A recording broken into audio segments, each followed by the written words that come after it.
आणि मुरदाड बनलेल्या समाजावर जिनं स्वराज्य विचाराचं सिंचन करून या मराठी मातीत स्वाभिमानाचं बीज पेरलं त्या राजमाता राष्ट्रमाता माँसाहेब जिजाऊ ज्यांनी या महाराष्ट्रामध्ये समतेचं ममतेचं स्वराज्य निर्माण केलं नसतं तर इतिहासाची पानं कुठंतरी कत्तलखान्यात छापल्या गेली असती। ते राजे शिवछत्रपती शिवाजी महाराज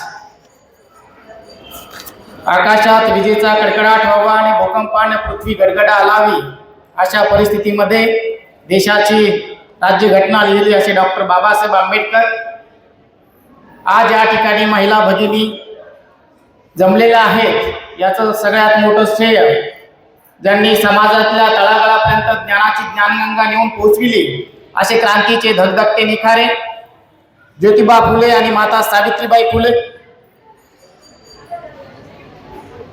भारत हा 2020 मध्ये महासत्ता होईल असं धाडसी विधान ज्यांनी केलं ते देशाचे माजी राष्ट्रपती डॉक्टर APJ अब्दुल कलाम ज्यांच्या रक्ताच्या थलांग्यातून म्हणजे भगतसिंग राजगुरू सुखदेव मंगल पांडे यांच्या रक्ताच्या थलांग्यातून हा स्वतंत्र भारत आपणास पाहायला मिळतो असे थोर क्रांतीवीर। महाराष्ट्र ही संत महंत पुण्यवंतांची भूमी। यामध्ये संत श्रेष्ठ तुकाराम महाराज, संत सोनार महाराज, संत सेना महाराज, नरहरी महाराज, संत संताजी महाराज या ठिकाणी तुम्ही सर्व जमलेल्या जागरूक पालक, हुशार विद्यार्थी मित्रांनो आणि माझ्या बंधू भगिनींनो, आजच्या या उत्तर महाराष्ट्र तेली समाज मंडळाच्या कार्यक्रमाच्या निमित्तानं मला या ठिकाणी आमंत्रित केलं। स्टेजवर उपस्थित संतोषदादा चौधरी संस्थापक अध्यक्ष, श्री प्रियन चौधरी सर अध्यक्ष, श्री रमेश चौधरी साहेब, राजेंद्र वाघ साहेब, आमचे सहकारी कमलाकर चौधरी सर, प्रमोद चौधरी सर, विजय चौधरी सर, दीपक चौधरी सर, सुमनताई नेहरकर सर मॅडम आणि इंगे साहेब। खरं तर समाज एका ठिकाणी बांधायचा असेल यासाठी नुसत्या पैशाची नाही तर वेळ देणाऱ्या माणसाची गरज असते। म्हणजे मला या ठिकाणी आमंत्रित करण्यासाठी जेव्हा प्रमोद चौधरी सर आणि कमलाकर चौधरी सर हे 2 वेळेस माझ्या ऑफिसला येऊन गेले, त्यांनी फोनवर सुद्धा मला सांगितलं होतं तेवढंही माझ्यासाठी पुरेसं होतं। परंतु खास म्हणजे समाजकार्य संघटितपणा या ठिकाणी बांधण्यासाठी अशा व्यक्तींची गरज असते, त्यांच्यासाठी जोरदार टाळ्या एकदा होऊन जाऊ द्या।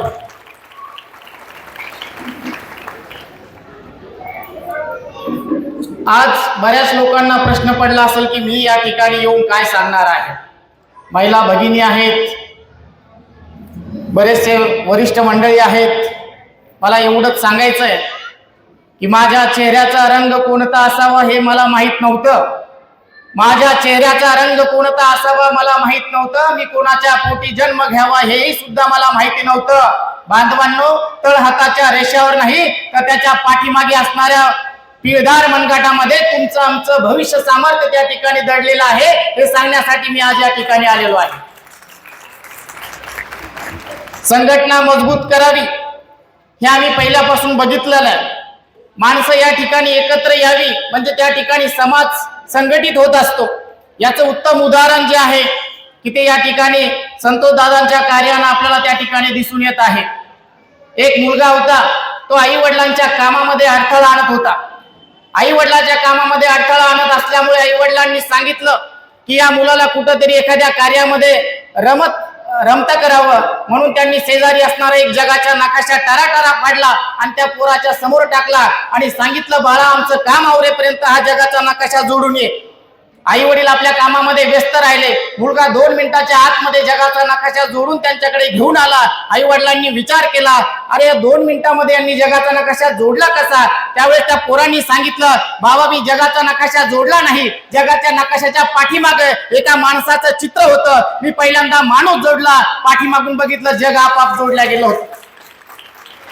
समाज एकत्र करण्यासाठी माणसं जोडावी लागतात हे त्याचं उत्तम उदाहरण आहे। बांधवांनो, आज या ठिकाणी आम्ही खूप पुढारलेलो आहोत, आम्ही खूप पुढे गेलेलो आहोत।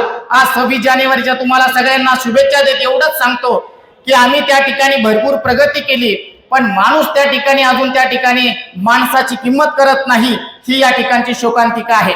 आज अन्न स्वस्त होत चाललं, पण माणुसकी मात्र गहाण होत चाललेली आहे, महाग होत चाललेली आहे. ह्या आम्ही गोष्टी लक्षात घेणं गरजेचं आहे. आज 26 जानेवारीचा दिवस या निमित्तानं मला एवढंच सांगायचंय की पुढे जात असताना कधीतरी समाजाचं काही देणं घेणं आम्ही आहोत म्हणून आम्ही समाजाकडे मागे वळून बघितलं पाहिजे.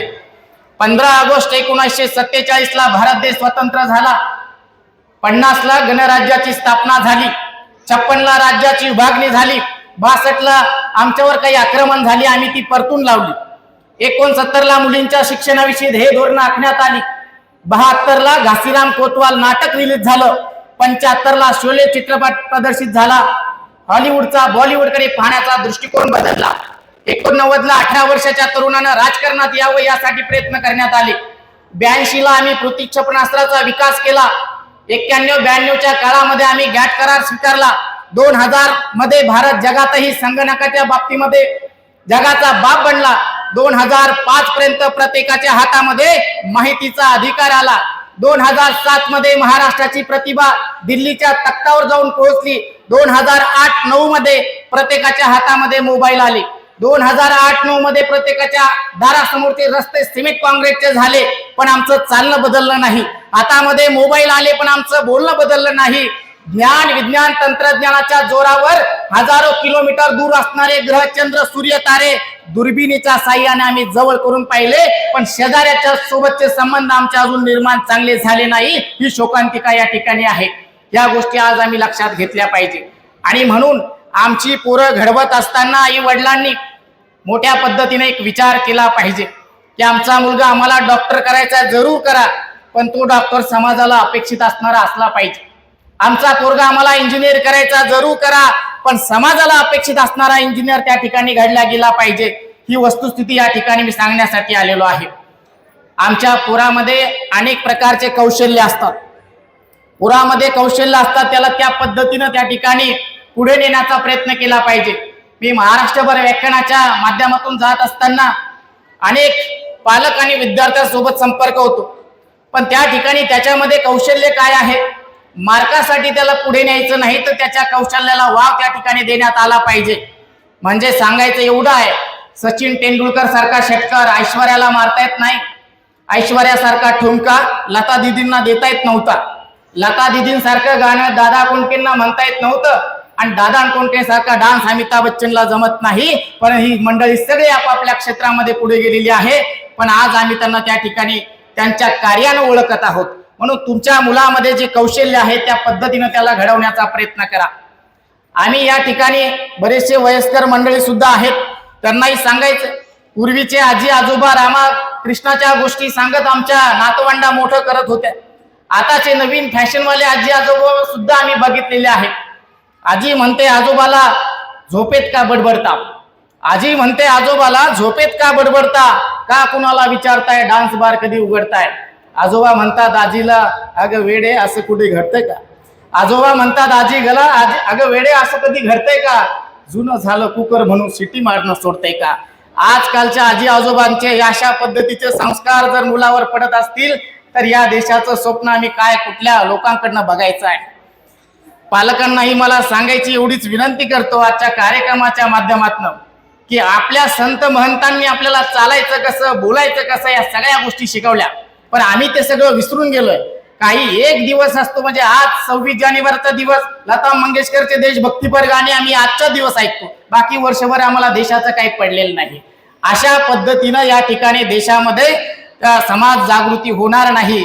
आणि म्हणून एवढंच सांगतो की पालकांनी, म्हणजे मुलगा शाळेतून क्लासमधून कुठून घरी आला तर त्याचे आई वडील त्याला मोबाईलवर दिसतात, आई व्हॉट्सअपवर, पापा फेसबुकवर, आणि मग मुलांकडनं अभ्यासाचे स्वप्न त्या ठिकाणी आपण त्याला दाखवतो. आणि म्हणून त्याच्या समोर कुठंतरी वाचन करत बसा, त्याला त्या ठिकाणी घेऊन बसा, त्याच्या पाठीवर कौतुकाची थाप टाका. तुमच्या कौतुकाच्या थापेनं त्या मुलाचं आयुष्य घडणार आहे. एवढीच विनंती आज त्या ठिकाणी तुम्हाला करणार आहे. नाहीतर आज समाजामध्ये वस्तुस्थिती आम्ही बघितली की आजचा भारत देश जगातला सगळ्यात मोठा तरुणांचा देश आहे. आणि या देशातला तरुण आज आम्ही काय बघतोय, 65% तरुण आपल्या देशामध्ये, जगामध्ये सगळ्यात जास्त तरुण आपल्या देशामध्ये आहे. परंतु आमचा तरुण कुठंतरी व्यसनाधीश झालेला आहे. आमची तरुणी कुठंतरी फॅशनच्या आहारी गेलेली आहे. आणि बांधवांना हेच सांगायचं आहे की माझ्या तरुणानं व्यसन सोडलं, माझ्या तरुणीनं फॅशन सोडली तर या देशाचा इतिहासच काय, भूगोलही बदलल्याशिवाय राहणार नाही, ही वस्तुस्थिती आहे. आणि म्हणून मुला मुलींनी ह्या सगळ्या गोष्टी लक्षात ठेवणं गरजेचं आहे. आपल्या आईवडिलांनी आपल्याकडून जे स्वप्न बघितलेली आहे ती त्यांच्यासाठी नाही, स्वतःचं जीवन त्या ठिकाणी सार्थक करण्यासाठी आईवडिलांची स्वप्न आहे. आईवडिलांनी उभं राहून टाळ्या वाजवून सांगितले पाहिजे, हा माझा मुलगा आहे, ही माझी मुलगी आहे. हा अभिमानास्पद त्या ठिकाणी कौतुकाचा क्षण जेव्हा आपले मुलं आई वडिलांना दाखवतील तेव्हा खऱ्या अर्थानं त्या ठिकाणी आई वडिलांची किंमत या ठिकाणी दिसणार आहे. बांधवांनो, आमच्या पोरांना आजकालचं टेन्शन काय आहे, सचिन तेंडुलकरचा रेकॉर्ड शर्मा तोडणार काय, विराट कोहली तोडणार काय. अहो ते खेळापुरतं ठीक आहे, पण बाकी वर्षभर त्या ठिकाणी जर आपण त्याच्यामध्येच मग्न राहिलो तर यशाची शिखरं आम्हाला गाठणं शक्य होणार नाही. आणि म्हणून कुठंतरी आम्ही समाजाचा विचार केला पाहिजे. उंच ध्येय आम्हाला गाठायचं असेल तर प्रयत्न, जिद्द, चिकाटी आम्ही त्या ठिकाणी आत्मसात केली पाहिजे. तेव्हा आमच्या हृदयातून यशाचे हुंकार निघल्याशिवाय राहणार नाही. आणि तुम्हालाही सांगायचं आहे, अनेक पालक माझ्याकडे येत असतात आणि म्हणजे आता आमचे Chaudhari sir, Kamalakar Chaudhari sir, Pramod Chaudhari sir यांची मुलं माझ्याकडे शिकलेली आहेत, शिकतायत. म्हणजे मी पालकांना नेहमी सांगतोय की पालक मला येऊन सांगत असतात की जे मला नाही भेटलं ते माझ्या मुलाला भेटलं पाहिजे. अहो जे मला नाही भेटलं ते तुमच्या मुलाला भेटलं पाहिजे. या नादामध्ये तुम्ही त्याला मोबाईल देता, गाडी देता, त्याच्या सगळ्या इच्छा पूर्ण करायला त्या ठिकाणी त्याला पूर्ण करता. मला तुम्हाला एवढं सांगायचं आहे की तुम्ही त्याला काही देऊ नका, त्याला असं बनवा की त्याने त्या ठिकाणी स्वतःच्या बळावर, स्वतःच्या किमतीवर त्या ठिकाणी मिळवलं पाहिजे. म्हणजे संपत्ती कमावण्यापेक्षा एकच संतती अशी निर्माण करा की तुम्हाला आयुष्यभर वाटेल तेवढी संपत्ती ते मिळवून देतील. हा एक त्या ठिकाणचा आजचा बोध तुम्हाला घेता आला पाहिजे. आणि म्हणून तुम्हाला या ठिकाणी सांगायचं आहे की माझा शेतकरी बांधव या ठिकाणी ऊन, वारा, पाऊस याची चिंता न करता काळ्या मातीमधून जेव्हा पिकाचं हिरवं सोनं निर्माण करू शकतो तर आमचे जे काही विद्यार्थी आहेत, आमचे जे काही मुलं आहेत, पाल्य आहेत, पांढऱ्या कागदावर मार्काचं सोनं नक्कीच निर्माण करू शकतील. पण त्याला फक्त चांगल्या मार्गदर्शनाची गरज आहे. तेवढं मार्गदर्शन तुमचं असणं त्याला त्या ठिकाणी गरजेचं आहे. आणि म्हणून आपल्याकडे येताना संकट भरपूर येणार आहेत. आमच्या मुलांना एवढंच सांगता आलं पाहिजे की बाबा तू चालत असताना तुझ्या वाटेमध्ये भरपूर अडथळे येणार आहेत, परंतु त्याला घाबरून त्या ठिकाणी रस्ता सोडून देऊ नको. मुलांना सांगा, चालता चालता तुझ्या पायाला वाळू चेचरली, खडे चेचरले म्हणून रस्ता सोडून देऊ नको. त्याच रस्त्याने पुढे चला, कारण की तुमचं यश त्या ठिकाणी त्या मार्गावर असणार आहे. आमच्या पोरांना हे सांगा की चालता चालता भला मोठा दगड तुझ्या आडवी येईल, त्या दगडाची उंची बघून घाबरू नको आणि रस्ता सोडून देऊ नको, कारण की तुझं यश दगडांच्या पलीकडे आहे. माझ्या बांधवांना एवढंच सांगा, चालता चालता तुझ्या रस्त्यामध्ये एखादा भला मोठा डोंगर येणार आहे, डोंगराची उंची बघून घाबरू नका, डोंगराचा अंदाज घ्या, त्याला वळसा मारा आणि पुढे चालत राहा, कारण डोंगराच्या पलीकडे तुमचं यश आहे. तेव्हा त्या ठिकाणी आमचा विद्यार्थी, आमचा पाल्य त्या ठिकाणी सक्सेस झाल्याशिवाय राहणार नाही. या सगळ्या गोष्टी आम्ही लक्षात घेतल्या पाहिजे. राष्ट्रमाता जिजाऊंच्या समोर जेव्हा छत्रपती शिवाजी महाराज खेळत होते लहानपणी, बालपणी, तेव्हा खेळता खेळता ते 1-2 वेळेस पडले. जिजाऊंनी त्यांना उठवलं नाही. जिजाऊंनी उठवलं नाही ही खंत शिवबा राजांमध्ये होती. राजे आई समोर गेले आणि विचारलं, महासाहेब आम्ही 2दा-3दा पडलो, तुम्ही आम्हाला उठवायला आला नाहीत. आईंनी सांगितलं, महासाहेबांनी सांगितलं, राजे आज तुम्ही आमच्या समोर पडलात, आम्ही तुम्हाला उठवलं असतं, आधार दिला असता, पण भविष्य तुमचं त्या ठिकाणी आमच्या शिवाय जाणार आहे, त्यावेळेस तुम्हाला आधार देणारं कोणी नसणार आहे. तुम्ही स्वतःच्या हिमतीवर त्या ठिकाणी जगलं पाहिजे, धडपड केली पाहिजे. आणि म्हणून त्या ठिकाणी या परिस्थितीमध्ये आम्हाला आमची मुलं घडवणं गरजेचं आहे. आज शिक्षण हे खूप मोठं झालेलं आहे. शिक्षणामुळे त्या ठिकाणी मुलांचा आणि आपला सर्वांगीण विकास होतो. आपल्याला जर बदल करायचे असतील तर शिक्षणाशिवाय दुसरा पर्याय नाही. लहानपणी शाळेच्या बोर्डावर नेहमी एक सुविचार लिहिला असायचा की शिक्षण हे वाघिणीचे दूध आहे आणि जो कोणी पिणार तो गुरगुरल्याशिवाय राहणार नाही.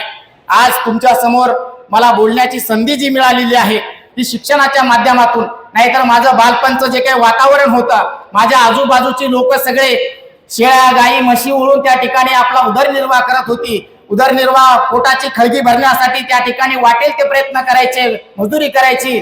शेतामध्ये काम करायचं, वेगवेगळ्या पद्धतीनं जीवन जगायचं आणि त्याच पद्धतीनं आमचं सुद्धा घरदार त्या ठिकाणी चालत होतं. पण एक दिवस माझ्या वडिलांनी मला समोर घेऊन सांगितलं, बाळा हे सगळ्या गोष्टी गाई म्हशी असतील, तुमच्याकडे जमीन जुमला असतील, पैसा, या सगळ्या गोष्टी लोक चोरून घेऊ शकतात, लोक हिसकावून घेऊ शकतात, लोक त्या ठिकाणी लुबाडून घेऊ शकतात, पण तुमच्याकडे जर बुद्धिमत्ता असेल तर तुमची बुद्धी कोणी, तुमचं ज्ञान कोणी चोरून घेणार नाही, तुमचा त्या ठिकाणी विकास झाल्याशिवाय राहणार नाही. आणि वडिलांची ती लक्षात त्या ठिकाणचे शब्द घेऊन मी आज तुमच्या समोर उभा आहे. आणि म्हणून शिक्षण हे त्या ठिकाणी महत्वाचं आहे. तुमच्या मुलांना शिक्षणाला महत्व पटवून द्या आणि पटवून देत असताना त्याला त्या ठिकाणी सर्वांगीण विकासाच्या माध्यमातून पुढे सरकवत चला. आणि एक लक्षात ठेवा, सगळ्यात महत्वाचा बोध तुम्हाला या वाक्यातून लक्षात येईल की तुम्ही त्या ठिकाणी तुमच्या मुलाला कधी एखाद्या झोपडपट्टीत घेऊन जा आणि त्याला सांगा गरिबी काय असते. एखाद्या वेळेस त्याला फार मोठा बंगला दाखवा आणि त्याला सांगा श्रीमंती कुठून येते. तुम्हाला त्या ठिकाणी समाज जीवन तुमच्या मुलांना दाखवल्याशिवाय त्याला त्या ठिकाणी पुढे जाता येणार नाही. आणि म्हणून त्याच्या वाटेल त्या इच्छा त्या ठिकाणी पूर्ण करण्याच्या भानगडीत पडू नका. त्याला फक्त योग्य संस्कार त्या ठिकाणी देण्यात आले पाहिजे. मला एवढंच सांगायचंय की एक मुलगा एका 10 बाय 10च्या खोलीमध्ये अभ्यास करत होता. छोटस कुटुंब होतं. दिव्याखाली मुलगा अभ्यास करत होता. त्यावेळेस मुलगा म्हणाला आईला, आई दिव्याची वात जरा मोठी कर, मला वाचता येत नाही. मुलगा म्हणाला आईला, आई दिव्याची वात जरा मोठी कर, मला वाचता येत नाही. वडील म्हणाले अगं हे दिव्याची वात जरा कमी कर, मला झोप लागत नाही. मुलगा म्हणाला आईला, आई दिव्याची वात जरा मोठी कर, मला वाचता येत नाही. वडील म्हणाले अगं हे दिव्याची वात जरा कमी कर, मला झोप लागत नाही. ती बिचारी रात्रभर दिव्याची वात कमी जास्त करत राहिली आणि त्या दोघांमध्ये वातीसारखं जळत राहिली. आपली परिस्थिती आपल्या मुलांना पासून कधी लपून ठेवू नका. त्यावेळेस आमचे विद्यार्थी घडणार आहेत. या सगळ्या गोष्टी आज त्या ठिकाणी करणं गरजेचं आहे.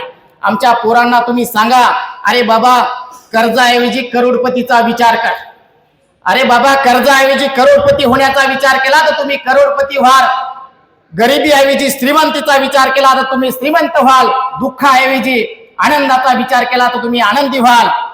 आणि ह्या सगळ्या गोष्टी आमच्या मुलांना जर सांगितल्या तर पराभूत होण्याऐवजी जिंकायचा विचार केला तर तू जिंकणार. अशा पद्धतीने आमची मुलं त्या ठिकाणी पुढे नेणं गरजेचं आहे. बांधवांना एवढंच सांगायचंय की या ठिकाणी आम्ही आयुष्य ही एक आम्हाला सोन्यासारखी संधी मिळाली आहे आणि या सोन्यासारख्या संधीचं सोनं करायचं, आयुष्याचं सोनं करायचं की सोन्यासारख्या आयुष्याची माती करायची आज तुमच्या आमच्या हातामध्ये आहे. आणि म्हणून त्या ठिकाणी कुठेही थांबू नका. आणि आम्ही बघितलं की जो थांबला तो संपला. आणि अशा पद्धतीनं या ठिकाणी आमची मुलं आम्हाला घडवावं लागणार आहे. आज बराच वेळ झालेला आहे. एवढंच सांगायचंय की माझी तेरी कस्ती के तलबदार बहुत. आम्ही बघितलं की समाजामध्ये आम्ही एखादा निर्णय घेतला तर त्याला मागे खेचणारी लोक आजच्या समाजामध्ये मोठ्या प्रमाणात तयार झालेली आहेत. पण त्या लोकांपासून आम्ही बहिरं झालं पाहिजे. त्या लोकांपासून आम्ही कुठेतरी बाहेर गेलो पाहिजे, एकांतात गेलो पाहिजे आणि आम्ही ठरलेला निर्णय, आम्ही घेतलेला निर्णय पुन्हा त्या ठिकाणी बदलला नाही पाहिजे. तेवढी धमक आज आमच्या मनगटात तयार करणं गरजेचे आहे. आणि म्हणून अशा लोकांपासून दूर जाणं गरजेचं आहे जे निगेटिव्ह विचाराचे आहेत. आम्ही जर विचार केला तर आम्ही मनामध्ये हरलेलो असतो, रणामध्ये त्या ठिकाणी जिंकत असतो. जो व्यक्ती मनात हरला तो रणात जिंकत नाही आणि जो व्यक्ती मनातच जिंकलेला असतो तो कुठल्या रणामध्ये पराभूत होऊ शकत नाही. हा आमचा इतिहास आहे. आणि म्हणून सांगायचंय की माझी तेरी कस्ती के तलबदार बहुत है, माझी तेरी कस्ती के तलबदार बहुत है, इस और कूद लेकिन उस और बहुत है. जिस शहर में खोली तूने शीशे की दुकान उस शहर में पत्थर के खरीदार बहुत है, पत्थर के खरीदार बहुत है. या सगळ्या गोष्टी आज आम्ही लक्षात घेतल्या पाहिजे. भरपूर वेळ झालेला आहे आणि मला नक्की तुमच्या या कार्यक्रमामध्ये नेहमी यायला आवडेल. तुम्ही बोलवत राहा, मी येत राहील. आज या ठिकाणी ज्या महिला भगिनी माझ्या विद्यार्थिनी काही जमलेल्या आहेत त्यांना एवढंच सांगेल की आपल्या आई वडिलांची मान त्या ठिकाणी आपल्यामुळे कुठेही खाली जाता कामा नये. त्यांची मान ताट मानेने आपले आई वडील जगले पाहिजे असं कर्तृत्व त्या ठिकाणी करून दाखवा. आणि मुली त्या ठिकाणी कुठल्याही क्षेत्रात कमी नाही. भरपूर त्या ठिकाणी गव्हर्नमेंटनं वॅकन्सीज काढलेल्या आहेत. त्यामुळे माझ्या महिला भगिनींना एवढंच सांगायचंय की घे भरारी उंच आकाशी पिंजऱ्यातच अशी तडफडू नको. घे भरारी उंच आकाशी पिंजऱ्यातच अशी तडफडू नको. ऐक मुली तुला सांगतो पेट मुठ आता रडू नको. घे भरारी उंच आकाशी पिंजऱ्यातच अशी तडफडू नको. ऐक मुली तुला सांगतो पेटून उठ आता रडू नको. ज्या जमान्यात दुर्योधनाच्या औलादीची कमी नाही आणि वाचवायला कोणी कृष्ण येईल याची सुद्धा हमी नाही. या जमान्यात दुर्योधनाच्या औलादीची कमी नाही आणि वाचवायला कोणी कृष्ण येईल याची सुद्धा हमी नाही. बांगड्या भरल्यात मर्दांनी मदतीसाठी ओरडू नको. बांगड्या भरल्यात मर्दांनी मदतीसाठी ओरडू नको. ऐक मुली तुला सांगतो पेटून उठ आता रडू नको. पाऊल उचलण्या आधीच सांगतो पावलो पावली असतील काटे. पाऊल उचलण्या आधीच सांगतो पावलो पावली असतील काटे. नको जाऊ ब्युटी पार्लर आता शिकून घे जुडो कराटे. आता शिकून घे जुडो कराटे. आजच्या या कार्यक्रमानिमित्त मला या ठिकाणी बोलवलेलं आहे. वेळ खूप झालेला आहे.